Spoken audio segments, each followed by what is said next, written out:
DD news पर आप जन की बात जन प्रतिनिधि के साथ देख रहे हैं। भारत की आज़ादी को 75 वर्ष हो चुके हैं। आज़ादी का अमृत महोत्सव वर्ष जो है वो भी अब जो है बीत रहा है और आगे हम बढ़ रहे हैं अमृत काल की तरफ। जो जनप्रतिनिधि हैं वो कैसे देखते हैं भारत इतने सालों में कैसे बदला, और साथ साथ अमृत काल के लिए प्रतिनिधियों के मन में किस तरह के सपने हैं, इन सब पर बात करेंगे। हमारे साथ डॉक्टर अनिल अग्रवाल हैं। डॉक्टर अनिल अग्रवाल सांसद हैं राज्यसभा के और शिक्षाविद हैं, और साथ साथ शिक्षाविद के साथ साथ खेलों से भी जुड़े हुए हैं और वॉलीबॉल एसोसिएशन के अध्यक्ष हैं और योग से भी जुड़े हुए हैं। तो बहुत बहुत शुक्रिया डॉक्टर अनिल अग्रवाल हमसे बात करने का। नमस्कार डॉक्टर अनिल अग्रवाल। पहला सवाल, 75 वर्ष हुए आज़ादी को जी, भारत कितना बदला? आपको क्या लगता है कि इन 75 वर्षों में कितना बदला भारत? नहीं, देखिए 1947 के बाद जब भारत को 15 अगस्त 1947 को आज़ादी मिली तो भारत में काफ़ी परिवर्तन आए, लेकिन मुझे लगता है अगर नेतृत्व उस समय और मजबूत हुआ होता तो शायद स्थितियाँ और बेहतर हुई होती। आज जिस प्रकार से बहुत सारी कम्युनल समस्याएं हैं, अगर उस समय उन सब को देखा गया होता ध्यान से तो वो सारी समस्याएं नहीं होती और भारत एक और बड़ी आर्थिक शक्ति होता। यद्यपि माननीय प्रधानमंत्री जी के नेतृत्व में भारत आज विश्व की 5वीं बड़ी आर्थिक शक्ति के रूप में उभरा है और आने वाले समय में हमारी पूरी उम्मीद है और हम लोग उसके लिए दृढ़ संकल्पित हैं, काम कर रहे हैं कि भारत विश्व की नंबर 1 की अर्थव्यवस्था हो। यानी आपको लगता है कि अगर भारत का नेतृत्व अगर और स्ट्रांग होता इतने सालों में तो भारत में तो शक्ति है दुनिया का नेतृत्व करने की? देखिए, आम भारतीय नागरिक जो है बहुत मेहनती है और वो अपने सपनों को पूरा करने के लिए, देश के विकास के लिए पूरी जी जान लगा देता है, अपना पूरा जीवन खपा देता है। विषम परिस्थितियों में भी भारत का आम नागरिक में जो जूझने की ताकत है वो बहुत कम देश के नागरिकों में है। इन सब परिस्थितियों में भी आप देखिए रोज़ कहीं ना कहीं कुछ न कुछ सुनने को मिलता है, लेकिन यहाँ का व्यापारी, यहाँ का किसान, यहाँ का मजदूर, यहाँ का इंजीनियर, यहाँ का डॉक्टर पूरी मेहनत और पूरी तल्लीनता के साथ अपने देशवासियों के साथ सहयोग करता है, उनके काम करता है और देश की आर्थिक सामाजिक प्रगति में अपना योगदान देता है। आप क्योंकि जनप्रतिनिधि हैं तो आपको क्या लगता है, क्योंकि 75 वर्ष आज़ादी के हुए और क्योंकि जनता से आप लोग सीधे जुड़े होते हैं, जनता अपनी समस्याएं, अपनी बातें लेकर आपके पास आती हैं, तो आपको क्या लगता है अभी कौन कौन से और क्षेत्र हैं जिनमें ज़्यादा काम करने की ज़रूरत है और किन किन क्षेत्रों में हमने ऐसा किया कि आम लोगों को लाभ हो रहा है? नहीं, देखिए पिछले 8 वर्षों में माननीय प्रधानमंत्री श्री नरेंद्र मोदी जी के नेतृत्व में एक आमूल चूल जो परिवर्तन होता है उसको जैसे कहा जाए वो हो रहा है। किसान भाइयों की आय बढ़ाने के लिए काम हो रहा है।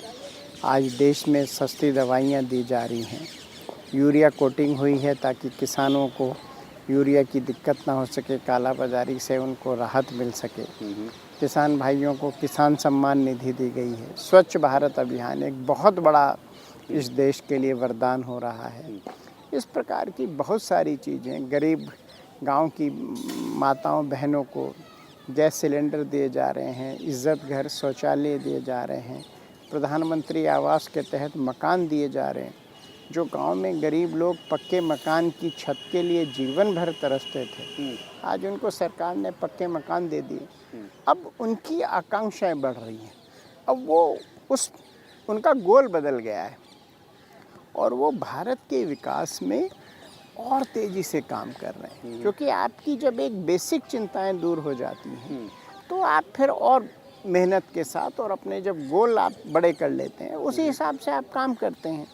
तो आने वाला समय भारत के लिए चाहे व्यापार की दृष्टि से हो, चाहे खेल कूद की दृष्टि से हो, चाहे सामाजिक दृष्टि से हो, हर और चीज़ जो है वो विकास होगा, हर चीज़ बेहतर की तरफ बढ़ रही है। पर जब आप ये कहते हैं डॉक्टर साहब की तमाम योजनाओं का जिक्र करते हैं, अगर मैं आपसे ये कहूँ कि कोई एक योजना, क्योंकि मैं फिर कह रहा हूँ आप लोग जनप्रतिनिधि हैं, जनता की नब्ज़ को समझते हैं, जनता आपके बीच आती है आप अपनी बात करने के लिए, कोई एक योजना जिससे आपको लगा सबसे ज़्यादा आम लोगों के जीवन में बदलाव आया, ऐसी कौन सी योजना आपको? नहीं, देखिए मैं मानता हूँ जो स्वच्छता का अभियान है वो सबसे बड़ा है।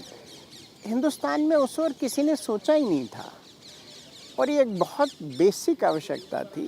अब जब स्वच्छता बढ़ रही है, लोगों में बीमारियां कम हो रही हैं, लोग स्वस्थ हैं, जब स्वस्थ लोग होते हैं तो नेचुरली ज़्यादा काम कर पाते हैं, लोगों की आर्थिक स्थिति बेहतर हो पाती है। अब जैसे आयुष्मान योजना माननीय प्रधानमंत्री जी ने दी, आज गरीब आदमी को ये चिंता नहीं करनी होती कि अगर वो बीमार हो गया तो क्या होगा। नहीं तो लोगों की ज़मीन बिक जाती थी, घर बिक जाते थे। आज उसको 5 लाख रुपए तक का एक जो इंश्योरेंस हेल्थ कवर मिला है, बहुत बड़ा एक देन है। तो कई योजनाएं हैं, लेकिन मुझे लगता है स्वच्छता उसमें एक सबसे बड़ा वो है। क्योंकि आपने स्वस्थ भारत की बात की, स्वच्छता से जो है स्वास्थ्य भी जुड़ा हुआ है। जब आप स्वच्छ भारत की बात करते हैं, भारत के स्वस्थ होने की बात करते हैं, तो मुझे ध्यान आया, क्योंकि आप स्पोर्ट्समैन भी रहे हैं, आप खेलों से जुड़े हुए हैं सीधा सीधा। तो मैं आपसे जानना चाहता हूँ, खेलों में जो भारत में जो बदलाव आया, क्योंकि एक ज़माना था, क्योंकि लोग कहते हैं कि भाई खेलों में आप कैसे हैं, पदक तालिका में आप कहाँ खड़े हैं, उससे पता चलता है कि आपके यहाँ दरअसल लोग कितने स्वस्थ हैं और कितने एक्टिव हैं और कितना खेलों के प्रति रुझान है। तो खेलों में बदलाव को आप कैसे देखते हैं इन 75 सालों में?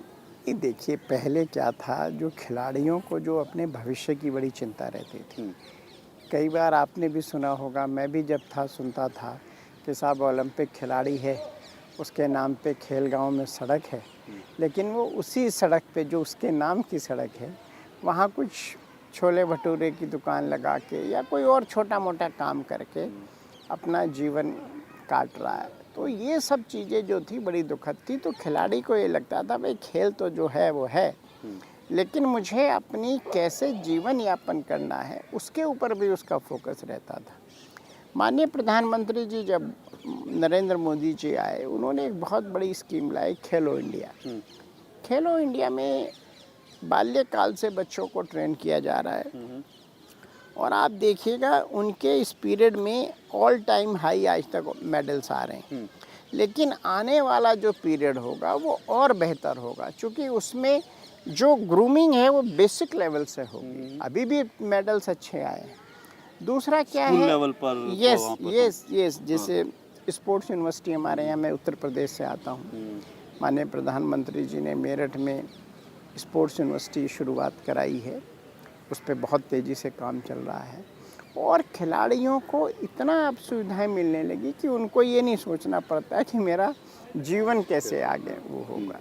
वो खेलों पे फोकस कर सकते हैं। खेलों पे फोकस कर सकते हैं। उनको अच्छी स्टाइपेंड दिए जा रहे हैं, स्पोर्ट्स हॉस्टल के माध्यम से उनको बेहतर ट्रेनिंग दी जा रही है। इस बार के जो मेडल्स हैं, आप देखिए उन मेडल्स में जो भी अच्छे पोटेंशियल खिलाड़ी थे, उनकी फॉरेन में, हिंदुस्तान में, हर जगह जहाँ जहाँ ज़रूरत थी ट्रेनिंग कराई गई। और अगर आप इस बार के मेडल्स देखेंगे, अगर आप ओलंपिक में देखें, तो उन क्षेत्रों में मेडल्स ज़्यादा आए हैं जहाँ लोगों को उम्मीद नहीं थी। निश्चित रूप से आने वाला समय खिलाड़ियों का बहुत अच्छा होगा। माननीय प्रधानमंत्री जी ने 21 जून को विश्व योगा दिवस के रूप में पहचान दिलाई है। आज पूरी दुनिया योगा करके स्वस्थ हो रही है, और आप देखिए कोरोना काल में जहाँ इतनी भीषण परिस्थितियों से पूरा विश्व जो है वो उसको झेला है, तो ये बात एक बड़ी देखने में आई है अशोक जी, कि जो लोग योगा करते थे उनको दिक्कतें कम आई हैं, उनको कोविड अटैक भी कम हुआ है, और पोस्ट कोविड भी उनको दिक्कतें कम हुई हैं। तो आज पूरी दुनिया ने किस प्रकार से योगा ने सहायता की है उसको पहचाना है, और लोग योगा को जो है वो आत्मसात कर रहे हैं, और पूरी दुनिया योग कर रही है और स्वस्थ हो रही है। अच्छा, आप क्योंकि शिक्षा से भी जुड़े हुए हैं, शिक्षाविद रहे हैं, आपके कुछ कॉलेज वगैरह भी हैं जहाँ काफ़ी स्टूडेंट पढ़ते हैं बड़ी तादाद में। जी, शिक्षा के क्षेत्र में बदलाव, क्योंकि ये एक ऐसी चीज़ है कि हमारी एजुकेशन पॉलिसी को लेकर बहुत सारी आलोचनाएं होती रही कि भाई बहुत महंगी है, कई लोग कहते हैं गरीब आदमी तक शिक्षा नहीं पहुंचती, मिक्स एंड मैच हो गया है, सरकारी का स्तर नहीं बताते, प्राइवेट में जो है बताते हैं महंगी है। अब नई शिक्षा नीति है, शिक्षा नीति की ये भी खामियां लोग जिक्र करते हैं कि भाई हम क्या पढ़ा रहे हैं, हम स्किल दे रहे हैं नहीं दे रहे, तमाम चीज़ें थी। अब बदलाव उसमें कुछ देख रहे हैं? देखिए, जो लॉर्ड मैकाले ने शिक्षा की जो पद्धति हिंदुस्तान को दी थी, वो ऐसी थी कि वो बाबू बनाते थे, उनको आवश्यकता उसी बात की थी। उन्होंने भारतीय संस्कृति पे बहुत कड़ा प्रहार किया। उसके बाद भी एक दो बार चेंज हुआ, लेकिन वो बस लीपा पोती वाली रही। अभी माननीय प्रधानमंत्री जी के नेतृत्व में जो नई शिक्षा नीति लगभग 34 साल बाद आई है, वो बहुत ज़बरदस्त है और आने वाले समय में भारत का युवा जो है वो एम्प्लॉयबल होगा। दूसरा, माननीय आपने जो एक क्वेश्चन किया था, माननीय प्रधानमंत्री जी ने जो स्किल वाला जो एक प्रोग्राम शुरू किया है, वो एक बहुत बड़ा है, गेम चेंजर होगा। जैसे मैं एक छोटा सा उदाहरण एक बिल्कुल निचले पायदान का देता हूँ। बहुत सारे हमारे यहाँ स्किल्ड लेबर थे, जैसे मैसन थे, कारपेंटर थे, उनके काम की जो कारीगरी है बहुत ज़बरदस्त है, लेकिन वो किस लेवल का है किसी को नहीं पता। जब आप काम कराते हैं तब पता लगता है। उनके सर्टिफिकेशन होने शुरू हुए कि कौन मैसन किस लेवल का है, कौन कारपेंटर किस लेवल का है, कौन कारीगर किस लेवल का है। उनके जो स्किल के उनको ट्रेंड किया गया, दे वर वेरी गुड, बट उनकी ग्रूमिंग की गई। उससे क्या हुआ कि उनके जब ग्रूमिंग हुई, सर्टिफिकेशन हुआ, तो उन्होंने पूरी दुनिया में भारत का नाम रोशन किया। उनकी अपनी आय भी बढ़ी और उनसे प्रेरित होकर दूसरे लोग भी स्किल प्रोग्राम्स में आने शुरू हुए।